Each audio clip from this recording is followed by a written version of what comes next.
umuryango wanjye nagutwaye iki? Icyo se nakubabajeho ni ikihe?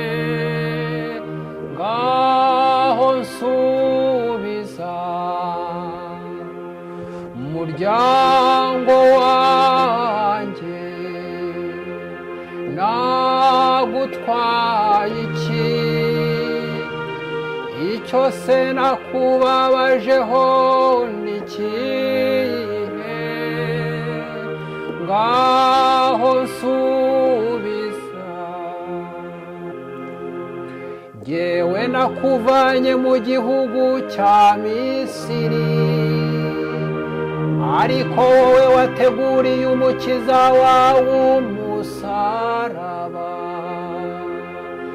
Umuryango wanjye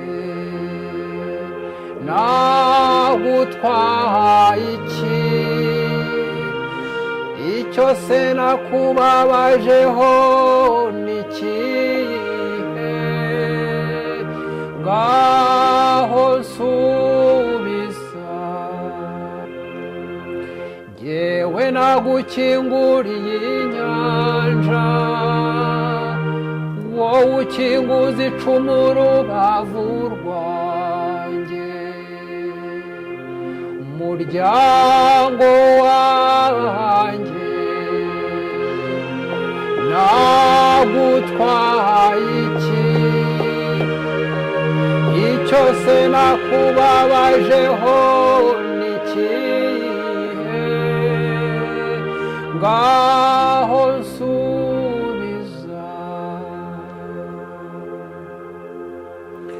Jyewe nakugiye imbere mu nkingi y'agacu kererana,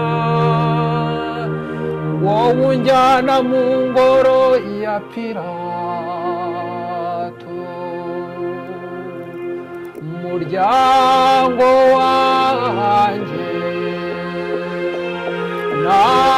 nagutwaye iki? Icyo se nakubabajeho ni ikihe? Ngaho nsubiza.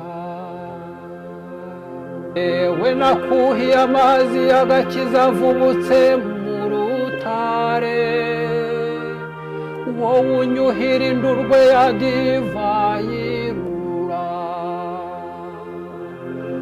Umuryango wanjye nagutwaye iki?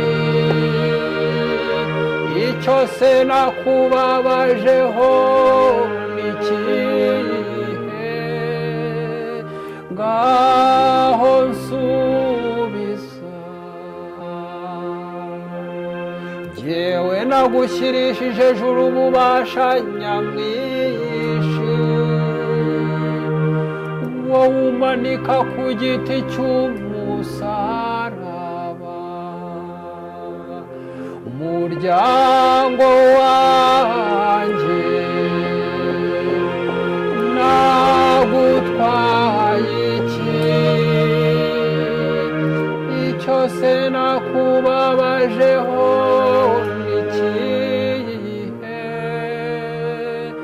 Ngaho nsubiza.